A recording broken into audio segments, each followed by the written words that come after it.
हाँ जी, एक और कमाल का मैच हो गया। अब कल के मैच के बारे में मैं कह रहा था कि ये मैच होना ही नहीं चाहिए, दोनों टीम को एक एक पॉइंट दे दो, क्या ही फ़र्क पड़ता है, ना टॉप फोर में जा रहे हैं ना आईपीएल जीत रहे।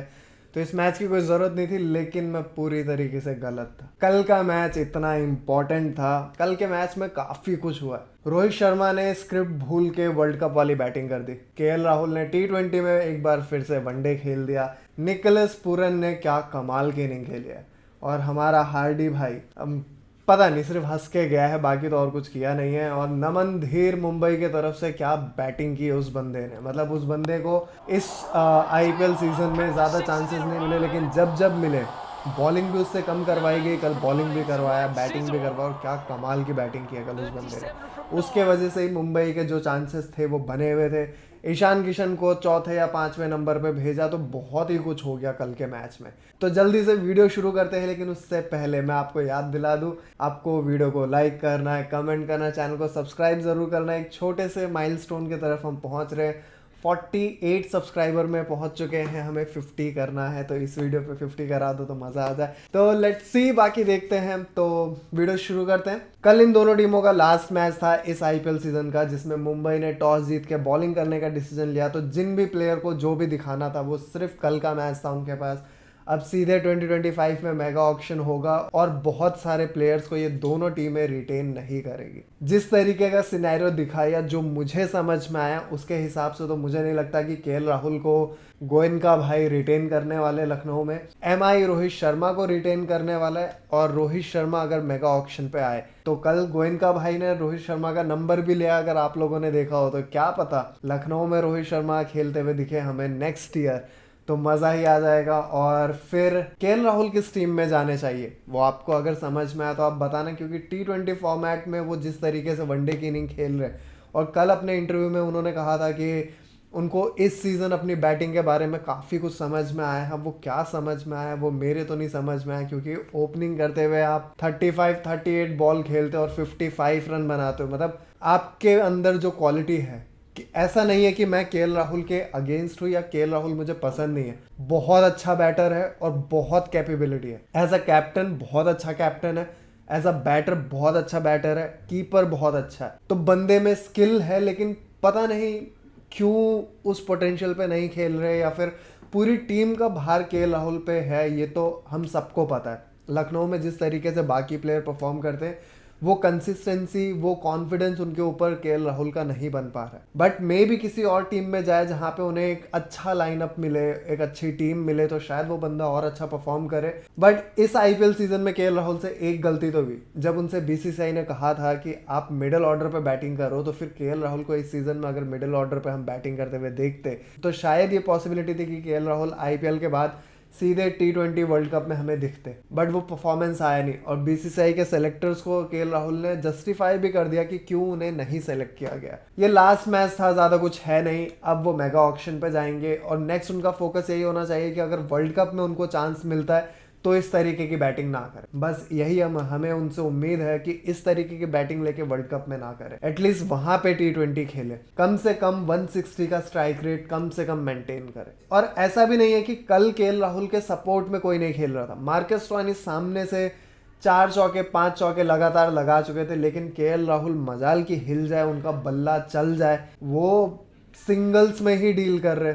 पता नहीं वो वाली जो मेंटालिटी थी उनकी वो समझ में नहीं आई। दीपक हुड्डा ने आके रन रेट को तेज करने की कोशिश की, लेकिन रन रेट दोनों तरफ से तेज होता है। सिर्फ एक बंदा अगर मारता रहेगा तो अगर उसका दिन है तो वो अच्छा खेल जाएगा, क्योंकि हर बैटर का क्लास और लक दोनों साथ में चलता है। तो अगर केएल राहुल दूसरे एंड से नहीं कर रहे और एक ही प्लेयर मारता जाएगा तो वो आउट होगा। और मार्कस स्टोइनिस वाले केस में भी यही हुआ कि मार्कस स्टोइनिस 4-5 लगातार चौके मार चुके थे, फिर पीयूष चावला को वो स्वीप करने जा रहे थे। उस ओवर में शायद छक्का आ गया था, एक छक्का एक चौका शायद आ गया था, तो उस ओवर में जरूरत नहीं थी, लेकिन फिर भी मार्कस स्टोइनिस स्वीप करते हुए आउट हो गए पीयूष चावला की बॉल पे। और दीपक हुड्डा भी थोड़ा बहुत कंट्रीब्यूट करने की कोशिश कर रहे थे, लेकिन दूसरे एंड से सपोर्ट नहीं मिला। फिर निकोलस पूरन ने तो जिस तरीके की बैटिंग की है, पहली बॉल से उनका इंटेंट क्लियर था, पहली बॉल पे उन्होंने छक्का लगाया था, और वहां से जिस तरीके से खेला है, 29 बॉल पे 75 रन बनाए, तो कमाल की इनिंग थी और इस इनिंग के बदौलत ही कल लखनऊ 200 पार कर पाए। और मुंबई में नितिन धीर ने जिस तरीके से बैटिंग की थी, 17 या 18 रन से सिर्फ मुंबई हारा। तो अगर निकोलस पूरन के यहाँ से 17 रन या 15 रन कम होते, 50 पे अगर वो भी आउट हो गए होते, तो कल केएल राहुल की टीम या फिर एलएसजी एक बार फिर हार जाती।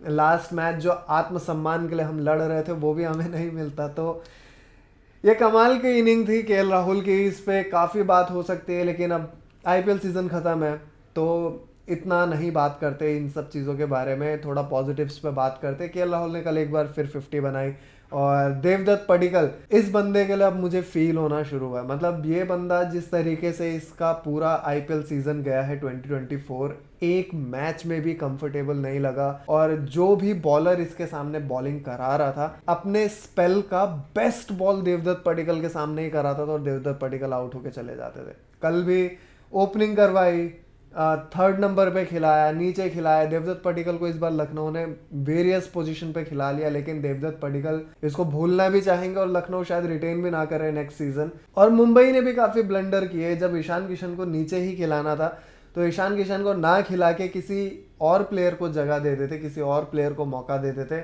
पर नहीं, ईशान किशन को खिलाया, उनको चौथे या 5वें नंबर पे भेजा, जहाँ पे 15 बॉल पे 14 रन या 13 रन इस तरीके की इनिंग खेली है। और डेवाल्ड ब्रेविस से ओपनिंग करवाई वो बंदा, तो 7वें 8वें ओवर पे भी वो कुछ 16 बॉल पे 13 रन पे ही खेल रहा था। जिस तरीके की बैटिंग की, बहुत बुरी बैटिंग थी कल बहुत फंसा हुआ दिखा डेवाल्ड ब्रेविस, बहुत फ्रस्ट्रेटेड था, मारने की कोशिश कर रहा था बट लग ही नहीं रहे थे, बॉल और बैट का कनेक्शन ही नहीं होता। वहीं दूसरी तरफ रोहित शर्मा कल स्क्रिप्ट भूल के वर्ल्ड कप वाली बैटिंग कर दी और लखनऊ के बॉलर्स को जो भी आउट ऑफ फॉर्म होता है या फिर जिस किसी का जब मन कर जाए वो धोता है, मतलब बहुत धोता है लखनऊ के बॉलर्स। मतलब मैट हेनरी को खिलाया, मैट हेनरी ने एक मैच में अच्छा परफॉर्म किया था, 4 या 5 विकेट लिए थे, उसमें भी स्टार्टिंग पावर प्ले वाले स्पेल में महंगे गए थे, लेकिन फिर उन्होंने कमबैक किया था। बट कल नहीं, कल रोहित शर्मा के सामने जिस तरीके से पिटे, एक ओवर में 14 रन खा रहे, और रोहित शर्मा कल जिस फॉर्म में खेल रहे थे, कमाल। लेकिन जब तक रोहित शर्मा खेल रहे थे तब तक ये टोटल अचीवेबल लग रहा था और ऐसा लग रहा था कि मुंबई आराम से जीत जाएगा। और लखनऊ के बॉलर्स ऐसा कुछ भी नहीं कर रहे थे जिससे ये लगे कि हाँ लखनऊ के चांसेस हैं। बट स्पिन के आते ही बिश्नोई ने विकेट लिया, सूर्य कुमार यादव 0 पे आउट होके गए और फिर डेवाल्ड ब्रेविस भी आउट हो गए थे, तो बैक टू बैक 3 विकेट गिर गए थे। उसके बाद हमारे हार्डी भाई आए, जिन्होंने बॉलिंग, जब लखनऊ के अगेंस्ट जब मुंबई बॉलिंग करा रही थी, कल जसप्रीत बुमराह नहीं खेल रहे थे, तो बॉलिंग कराते टाइम पे 10 ओवर में शायद लखनऊ के कुछ 70 या 80 रन थे और इस तरीके से ही खेल रहे थे। मतलब इनिंग बहुत ही स्लो जा रही थी, ऐसा लग रहा था 150 भी बना ले तो बहुत बड़ी बात है लखनऊ। बट उसके बाद हार्दिक पांड्या अपना ओवर लेके आते, वो भी निकोलस पूरन के सामने, और निकोलस पूरन ने तो हार्डी भाई को बहुत ही हार्ड तरीके से कूटा है। मतलब एक ओवर में 12 रन, 14 रन मारा है। हार्दिक पांड्या को बॉलिंग कराने की कल जरूरत नहीं थी, किसी और को दे सकते थे, लास्ट मैच था, अच्छे नोट पे ख़त्म करके वर्ल्ड कप पे जाते।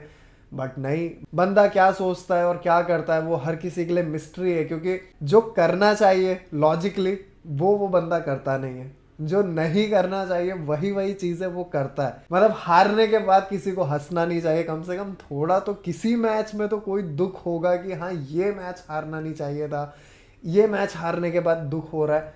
नहीं, बंदा हंसता ही रहता है। और फिर यही बोल सकते हैं, उनके फैंस तो यही बोलते हैं कि हंसदे हुए चेहरे का मतलब ये नहीं होता कि उन्होंने कोई दुख ही नहीं होता है। तो दुख दिखना भी तो चाहिए, किसी मैच में अभी तक दिखा तो है नहीं। अब वर्ल्ड कप में भी इस तरीके का बिहेवियर लेके ना जाएं, कम से कम एटलीस्ट परफॉर्म करे और सीरियस रहे थोड़ा सा। किसी चीज़ की सीरियसनेस तो रखनी पड़ेगी। मतलब ठीक है, हंसो आप, चीज़ों को थोड़ा पॉजिटिवली लो, लेकिन इतना भी पॉजिटिव मत लो कि वो दूसरों के लिए नेगेटिव हो जाए। तो वो चीज़ें हैं। उसके बाद फिर नितिन धीर, कमाल की बैटिंग कल की, थोड़ा और पहले भेज देते या फिर रोमेरो शेफर्ड को थोड़ा ऊपर भेज देते। ईशान किशन की तो जगह ही नहीं बन रही थी। ईशान किशन को कब भेजा, क्यों भेजा, वो समझ में ही नहीं आया। ईशान किशन ने खेला भी क्या, मतलब जिस तरीके से खेला वो क्या खेला, क्यों खेला, वो समझ में ही नहीं आया। क्योंकि जो रिक्वायर्ड रन रेट था वो 18-20 रन का हो चुका था जिस टाइम पे नितिन धीर और ईशान किशन बैटिंग कर रहे थे। जब हार्दिक पांड्या बैटिंग करने आए थे तब 11 या 12 रन का रिक्वायर्ड रन रेट चल रहा था, और फिर जब वो आउट होके गए तो वो 15 पे छोड़ के गए थे। तो छक्के चौके भी मारे थे हार्दिक पांड्या ने, लेकिन किस तरीके की छक्के चौके मारे थे वो उन्होंने भी 14-15 बॉल पे 13 रन ही बनाए, तो वो समझ में नहीं आया कि किस तरीके से ये लोग इनिंग को अप्रोच कर रहे थे, किस तरीके से खेलना चाहते थे, गेम प्लान कुछ दिखा नहीं, और जो शॉट मार के आउट होके गए उस पर तो क्या ही बात करें। और इस सीजन को समराइज करने के लिए जब हार्दिक पांड्या से पूछा गया तो हार्दिक पांड्या बोलता है कि हमने क्वालिटी क्रिकेट नहीं खेला, हम एज अ टीम हम बुरा परफॉर्म कर रहे थे।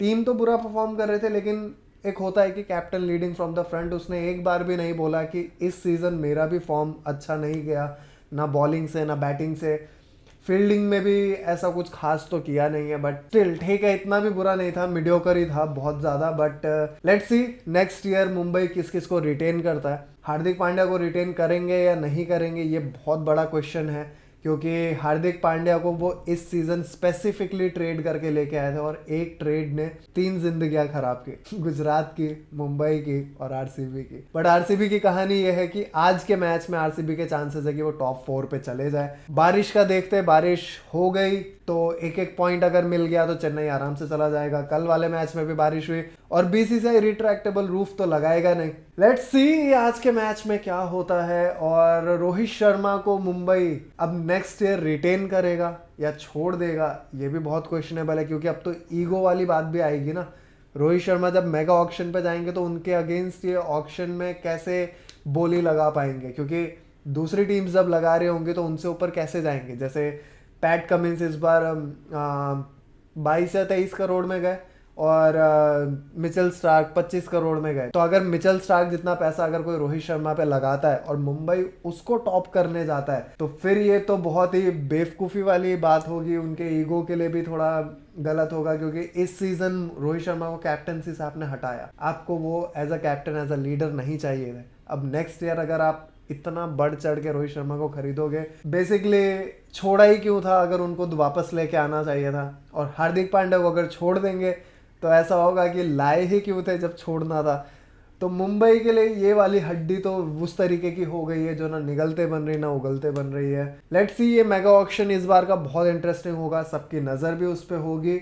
बट उससे पहले आज का मैच सीएसके वर्सेस आरसीबी, कौन जीतने वाला है, कौन टॉप 4 पे जाएगा, ये बहुत ही इंटरेस्टिंग होगा। अगर यहाँ से चेन्नई हार जाता है तो थला फॉर अ रीजन इनका लास्ट आईपीएल है शायद से। अगर यहाँ से हार गए तो क्या ये लास्ट होगा या फिर एक और आईपीएल लगेगा रिटायरमेंट के लिए, ये भी अपने में एक सवाल है। और विराट कोहली क्या इस साल कप नमदे बोल पाएंगे, बस ये लास्ट मैच ही है। तो लेट्स सी क्या होता है। आज के वीडियो के लिए इतना ही। अब हम देख लेते हैं कि मोमेंट ऑफ द डे क्या थे। of indifference for Rohit Sharma in every way. Standing ovations for the hitman, a revered character here in Bollywood. Gone for 68, it's 97 for 3. तो आज के वीडियो के लिए इतना ही। वीडियो अगर अच्छा लगा हो तो लाइक करें, कमेंट करें, और 50 सब्सक्राइबर पहुंचा दे तो सब्सक्राइब ज़रूर करें। अब हम मिलेंगे आज के मैच के बाद, तब तक के लिए bye, take care, peace out. और गर्मी बहुत हो रही तो पानी ज़रूर पिए, अपने आप को हाइड्रेटेड रखें।